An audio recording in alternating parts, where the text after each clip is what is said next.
আমরা বাঙালিরা তো দিনে অন্তত একবার ভাত না খেলে মনে হয় দিনটাই কেমন যেন অপূর্ণ থেকে গেল।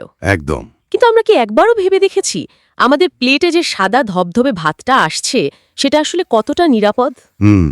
আজ আমরা সানাউল্লাহ শানুর একটা প্রতিবেদন নিয়ে কথা বলবো, যেটা লক্ষ্মীপুরের ধান চাষের এমন এক চিত্র তুলে ধরেছে যা শুনলে হয়তো আমাদের অনেকেরই খাওয়ার রুচি চলে যেতে পারে। রিপোর্টটা পড়ে আমার কাছেও যে জিনিসটা সবচেয়ে অবাক লেগেছে তা হলো এটা কিন্তু কোনো দুর্ঘটনা না। তাই হ্যাঁ, কৃষকরা যা করছেন তারা জেনে বুঝেই করছেন, কিন্তু এমন একটা অদৃশ্য ফাঁদে তারা আটকে গেছেন যে তাদের আর কোনো উপায় নেই। ঠিক এই জায়গাটাতেই আমি আটকে গেছি। প্রতিবেদনে বলা হচ্ছে যেখানে আগে মৌসুমে ধরুন ৫ থেকে ৭ বার কীটনাশক দিলেই চলত, হ্যাঁ, সেখানে এখন কৃষকদের ১০ থেকে ১৪ বার পর্যন্ত স্প্রে করতে হচ্ছে। ১৪ বার। আজকের আলোচনায় আমরা এই বিষাক্ত চক্রের একেবারে গভীরে যাওয়ার চেষ্টা করব। কেন কৃষকরা এমনটা করতে বাধ্য হচ্ছেন, এর পেছনে আসলে কারা লাভবান হচ্ছেন, আর সবচেয়ে বড় প্রশ্ন, এর শেষ পরিণতি কি? চলুন এই রহস্যের জট খোলার চেষ্টা করা যাক। গল্পের শুরুটা করা যাক একজন একেবারে সাধারণ কৃষককে দিয়ে। লক্ষ্মীপুরের চর উভূতি গ্রামের কৃষক আব্দুল হাকিম। তিনি ধান কাটার মাত্র ২ দিন আগেও জমিতে স্প্রে করছিলেন। চিন্তা করা যায়? মাত্র ২ দিন আগে? মাত্র ২ দিন পর যে ফসলটা মানুষের খাবারের জন্য কাটা হবে তাতে বিষ দেওয়া হচ্ছে।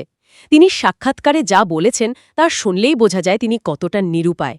এই মৌসুমে তাকে মোট ১৪ বার স্প্রে করতে হয়েছে, ৯ বার কীটনাশক আর ৫ বার ছত্রাকনাশক। উফ! তার শেষ কথাটা ছিল, না দিলে ধানই পেতাম না। এই না দিলে ধানই পেতাম না কথাটা কিন্তু খুব গুরুত্বপূর্ণ। হ্যাঁ, এটা কৃষকের অসহায়ত্বকে এক লাইনে প্রকাশ করে দিচ্ছে। হ্যাঁ, তিনি জানেন এটা ক্ষতিকর, কিন্তু ফসল বাঁচানোর জন্য তার কাছে আর কোনো বিকল্প নেই। ঠিক। আর এটা তো শুধু আব্দুল হাকিমের একার গল্প না। প্রতিবেদন অনুযায়ী এটাই এখন লক্ষ্মীপুরের বাস্তবতা। বীজতলা তৈরি থেকে শুরু করে ধান পেকে ঘরে তোলার আগ পর্যন্ত ধাপে ধাপে শুধু বিষ আর বিষ। কৃষকরা বলছেনও তাই।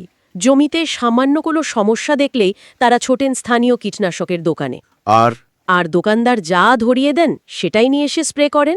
তার মানে কৃষকের নিজের জ্ঞান বা অভিজ্ঞতা এখানে কোনো কাজেই আসছে না। দোকানদারই যেন ডাক্তার, আর তার কথাই শেষ কথা। কিন্তু এখানেই তো আরেকটা বড় সমস্যা। যেমন উত্তরচর লরেঞ্জ গ্রামের কৃষকরা বলছিলেন, বাজারের বেশিরভাগ বিষে কাজ হয় না, সব নকল বিষ। ও, তার মানে কৃষকরা এক ধরনের দোটানার মধ্যে আছেন। একদিকে বিষ না দিয়ে উপায় নেই, আবার অন্যদিকে যে বিষ দিচ্ছেন সেটাও কাজ করছে না। তাহলে তারা ভালো বা আসল কীটনাশক কিনছেন না কেন? দাম কি খুব বেশি? প্রশ্নটা তো আসেই। এখানেই কিন্তু চক্রের দ্বিতীয় স্তরটা উন্মোচিত হয়। ব্যাপারটা শুধু দামের না, এর পেছনে একটা পরিকল্পিত, একটা বিষচক্র কাজ করছে। বিষচক্র? হ্যাঁ, প্রতিবেদনের তথ্য অনুযায়ী এর কয়েকটা মূল কারণ আছে।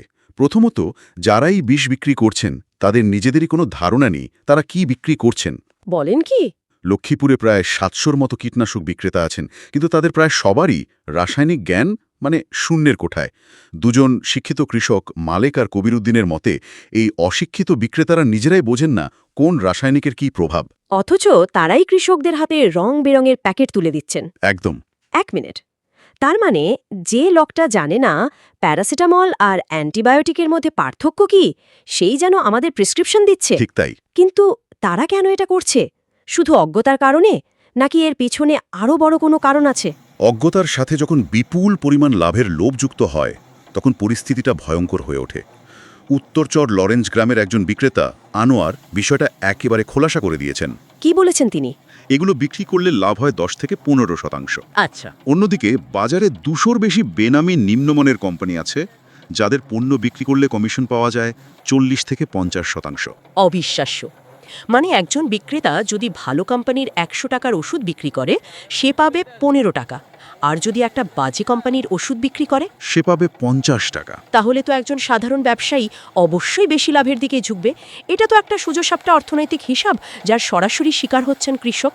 বিষয়টা এর চেয়েও ভয়াবহ। আরেকজন বিক্রেতা মোর্শেদ আলম, যিনি শিক্ষিত এবং এই বিষয়ে ভালো বোঝেন, তিনি এই চক্রের ভেতরের খবরটা ফাঁস করেছেন। তিনি জানিয়েছেন নিম্নমানের একটা ওষুধ যার উৎপাদন খরচ হয়তো ৫০ টাকা, আচ্ছা, সেটার প্যাকেটের গায়ে দাম লেখা থাকে ৫০০ টাকা। আর এই ৫০০ টাকার উপর বিক্রেতা ৫০% কমিশন পায়, মানে ২৫০ টাকা। কি বলছো? ১০ গুণ দাম! একটা ৫০ টাকার জিনিস ৫০০ টাকায় বিক্রি হচ্ছে, আর সেখান থেকে বিক্রেতা একাই ২৫০ টাকা লাভ করছে। হ্যাঁ, তাহলে তো কৃষকের ক্ষতিটা দ্বিগুণ হচ্ছে। একদিকে তার টাকা যাচ্ছে, অন্যদিকে তার ফসলও রক্ষা হচ্ছে না। ঠিক তাই। আর এখানেই চক্রটা পূর্ণতা পায়। যেহেতু ওষুধটা নিম্নমানের, তাই একবার স্প্রে করে তো কাজ হয় না। কৃষক আবার দোকানে ছোটেন। একদম। বিক্রেতা তাকে হয়তো আরেকটা কোম্পানির ঔষধ ধরিয়ে দেন। কৃষক আবার স্প্রে করেন। এতেও কাজ না হলে আবার যান। আর যতবার কৃষক ব্যর্থ হচ্ছেন, ততবার বিক্রেতা আর ওই বেনামি কোম্পানিগুলোর লাভ চক্রবৃদ্ধি হারে বাড়ছে। কৃষকের সর্বনাশ আর ওদের পৌষমাস। একটা ব্যাপার মাথায় আসছে, বিক্রেতারা এত সহজে নিম্নমানের পণ্য বিক্রি করছে, কৃষকদের ঠকাচ্ছে, এদের ধরার কি কেউ নেই? এই বাজারটা কি পুরোপুরি লাগাম ছাড়া? আনোয়ার নামের সেই বিক্রেতার একটা কথা আমার মনে পড়ছে। তিনি বলেছেন, গত 10 বছরে একদিনও মাঠে কোনো মনিটরিং হয়নি। 10 বছর। 10 বছর। তার মানে এই বিশাল অনিয়মের সাম্রাজ্যটা চলছে সম্পূর্ণ আজাদভাবে। ঠিক এই প্রশ্নটাই আমাদের চক্রের তৃতীয় এবং সবচেয়ে গুরুত্বপূর্ণ স্তরে নিয়ে যায়। বিক্রেতা বা কৃষক তো এই চক্রের ছোট অংশ।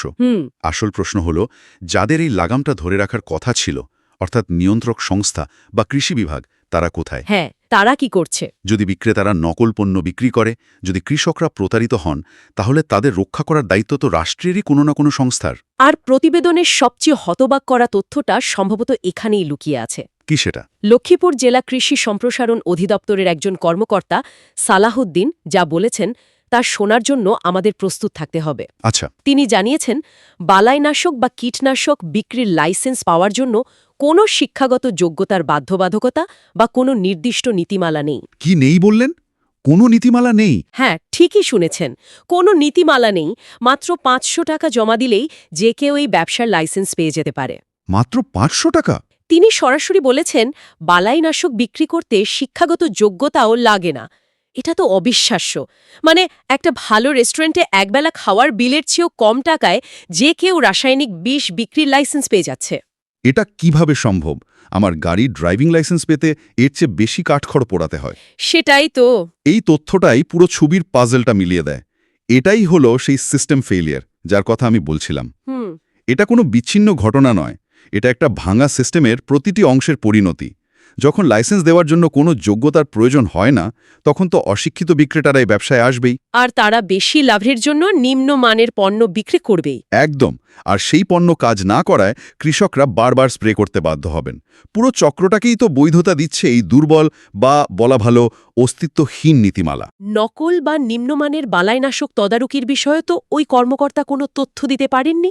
আর এটাই সুযোগ করে দিয়েছে একদল অসাধু ব্যবসায়ীকে পুরো বাজারটা দখল করে নেওয়ার। তাহলে গোড়াটাই তো গলদ। আমরা এতক্ষণ কৃষক বা বিক্রেতার কথা বলছিলাম, কিন্তু মূল সমস্যা তো আরও গভীরে। আচ্ছা, এই যে এত এত রাসায়নিক ব্যবহার হচ্ছে, এর শেষ পরিণতিটা কি? এই অতিরিক্ত বিষ আমাদের খাদ্যে আর শরীরে কি প্রভাব ফেলছে? আমরা তো দিনের পর দিন সেই চালের ভাতই খাচ্ছি। এই প্রশ্নটাই সবচেয়ে ভয়ের। নোয়াখালী বিজ্ঞান ও প্রযুক্তি বিশ্ববিদ্যালয়ের রসায়ন বিভাগের সাবেক chairman professor doctor Niaz Mohammad Bahadur এটিকে একটি বিপজ্জনক মাত্রা বলে অভিহিত করেছেন। বিপজ্জনক মাত্রা? হ্যাঁ, তার ব্যাখ্যাটা খুব সহজ কিন্তু মারাত্মক। প্রত্যেকটি রাসায়নিকেরই একটা জীবনচক্র বা লাইফ সাইকেল থাকে। মানে একটা নির্দিষ্ট সময় পর সেটা প্রকৃতিতে ভেঙে নষ্ট হয়ে যায়। ঠিক। কিন্তু যখন একই জমিতে এতবার এত ঘন ঘন স্প্রে করা হয়, তখন সেই রাসায়নিকগুলো পুরোপুরি নষ্ট হওয়ার সময় পায় না। আর মানে সেই বিষাক্ত উপাদানগুলো ধানের শীষে চালের মধ্যে রয়ে যাচ্ছে। একদম। সেগুলো চালে অবশিষ্ট থেকে যাচ্ছে।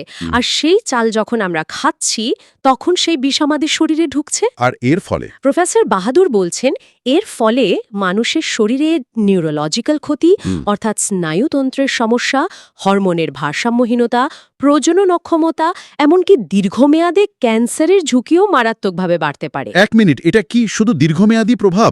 মানে 10-20 বছর পর গিয়ে ক্যান্সার হবে, নাকি এর কোনো তাৎক্ষণিক প্রভাবও আছে? অবশ্যই আছে। যেমন? যে কৃষক দিনের পর দিন খালি গায়ে কোনো সুরক্ষা ছাড়াই এই বিষ স্প্রে করছেন, তার শরীরে ঠিক সেই মুহূর্তে কি হচ্ছে? খুবই গুরুত্বপূর্ণ প্রশ্ন। দীর্ঘমেয়াদী প্রভাব তো আছেই, কিন্তু তাৎক্ষণিক প্রভাবগুলো মারাত্মক। যারা সরাসরি এই রাসায়নিকের সংস্পর্শে আসছেন, যেমন ধরুন কৃষকরা, হ্যাঁ, তাদের শ্বাসকষ্ট, চামড়ায় ইরিটেশন, চোখ জ্বালা পোড়া, মাথা ঘোরা, বমির মতো সমস্যা হতে পারে। আর দীর্ঘ সময় ধরে এর সংস্পর্শে থাকলে তাদের লিভার, কিডনি মারাত্মকভাবে ক্ষতিগ্রস্ত হতে পারে। তার মানে তারা আসলে নিজেদের অজান্তেই ধীরে ধীরে নিজেদের শরীরকে বিষাক্ত করে তুলছেন। ঠিক তাই। যে ভাত আমাদের জীবনের উৎস, সেটাই ধীরে ধীরে আমাদের মৃত্যুর কারণ হয়ে দাঁড়াচ্ছে। কিন্তু বিপদটা কি শুধু দেশীয় এই কীটনাশকের মধ্যেই সীমাবদ্ধ? না, বিপদটা আরও বড় এবং আরও গভীর। নিরাপদ খাদ্য কর্তৃপক্ষের সাবেক ভারপ্রাপ্ত চেয়ারম্যান মোহাম্মদ মাহবুব কবির এ বিষয়ে আরও উদ্বেগজনক তথ্য দিয়েছেন। ও, তার মতে শুধু দেশের ভেতরের নকল কীটনাশকই নয়, চীন ও ভারতের মতো দেশ থেকে কোনো রকম পরীক্ষা ছাড়াই টন টন নিম্নমানের রাসায়নিক ও কীটনাশক আমদানি হচ্ছে। পরীক্ষা ছাড়াই? হ্যাঁ, আর সেগুলোর মধ্যে পাওয়া যাচ্ছে সীসা, ক্রোমিয়াম, ক্যাডমিয়ামের মতো ভারী ধাতু। ভারী ধাতু, এগুলোর মানে কি? সাধারণ রাসায়নিকের চেয়ে এগুলো কি বেশি ক্ষতিকর? অনেক অনেক বেশি ক্ষতিকর। এই ধাতুগুলো কিন্তু সাধারণ রাসায়নিকের মতো নয়। আচ্ছা। এগুলো শরীরে একবার ঢুকলে আর সহজে বের হয় না, বরং আমাদের শরীরের ভেতরেই, বিশেষ করে কিডনি, লিভার বা মস্তিষ্কে জমতে থাকে। মানে এগুলো শরীরেই থেকে যায়? হ্যাঁ, বছরের পর বছর ধরে জমতে থাকা এই বিষাক্ত পদার্থগুলো ধীরে ধীরে আমাদের অভ্যন্তরীণ অঙ্গ-প্রত্যঙ্গকে নষ্ট করে দেয়। আর কিছু?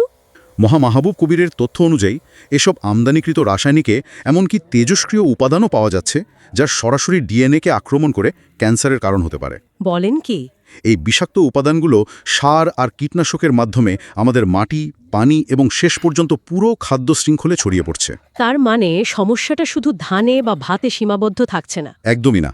মাছ, মাংস, শাকসবজি সবকিছুই এর দ্বারা আক্রান্ত হচ্ছে। আজকের আলোচনা থেকে আমার কাছে পুরো ছবিটা পরিষ্কার। লক্ষ্মীপুরের ধান চাষের এই ঘটনাটা আসলে আইসবার্গের চূড়া মাত্র। এর নিচে লুকিয়ে আছে এক ভয়াবহ সংকট। আমরা শুরু করেছিলাম একজন অসহায় কৃষককে দিয়ে, তারপর দেখলাম লোভী বিক্রেতাদের কারসাজি, আর সবশেষে উন্মোচিত হল নিয়ন্ত্রক সংস্থার অবিশ্বাস্য উদাসীনতা। সব মিলিয়ে এক বিষাক্ত চক্র তৈরি হয়েছে, যা থেকে বের হওয়ার পথ সহজে দেখা যাচ্ছে না। একদম। যদি আমরা এই সব বিষয়কে একটা বড় চিত্রের সঙ্গে যুক্ত করি, তাহলে দেখতে পাই যে এটা শুধু কৃষি বা কৃষকের সমস্যা নয়, এটা একটা perfect system failure. System failure? হ্যাঁ, কৃষকের জ্ঞানের অভাব, বিক্রেতার আর্থিক প্রণোদনা আর সরকারের নীতিমালার অনুপস্থিতি, তিনটি এমনভাবে কাজ করছে যা বিষের ব্যবহারকে শুধু উৎসাহিতই নয়, প্রায় বাধ্যতামূলক করে তুলেছে। একটা ভাঙা সিস্টেমের প্রতিটি অংশ একে অপরকে আরও খারাপের দিকে ঠেলে দিচ্ছে। ঠিক। সমস্যাটা জমিতে ব্যবহৃত একটি কীটনাশকের বোতলে সীমাবদ্ধ নেই। এর শিকড় আমাদের নীতি নির্ধারণ এবং বাজার ব্যবস্থার অনেক গভীরে। যখন লাইসেন্স দেওয়ার কোনো নীতিমালা থাকে না, যখন আমদানির ক্ষেত্রে কোনো পরীক্ষা হয় না, তখন মাঠ পর্যায়ে কৃষক বা বিক্রেতার উপর দোষ চাপিয়ে মূল সমস্যাকে আড়াল করা হয়। এই প্রতিবেদনে আমরা কৃষকের অসহায়ত্ব, বিক্রেতার লোভ আর নিয়ন্ত্রক সংস্থার ব্যর্থতার কথা শুনলাম। কিন্তু আলোচনার বাইরে একটা প্রশ্ন থেকে যাচ্ছে। কি প্রশ্ন? যারা এই নিম্নমানের ও নকল কীটনাশকগুলো তৈরি করছে, সেই বেনামে 200টি কোম্পানির মালিক কারা? যারা কোনো পরীক্ষা ছাড়া দেশের ভেতর সীসা বা ক্যাডমিয়ামের মতো ভয়ঙ্কর বিষাক্ত পদার্থ আমদানির সুযোগ করে দিচ্ছে, সেই প্রভাবশালী ব্যক্তিরাই বা কারা? খাদ্য শৃঙ্খলের একেবারে গোড়ায় যে অপরাধীরা বসে আছে, তাদের দায়বদ্ধতা কোথায়? লক্ষ্মীপুর 24, বিশ্বজুড়ে লক্ষ্মীপুর।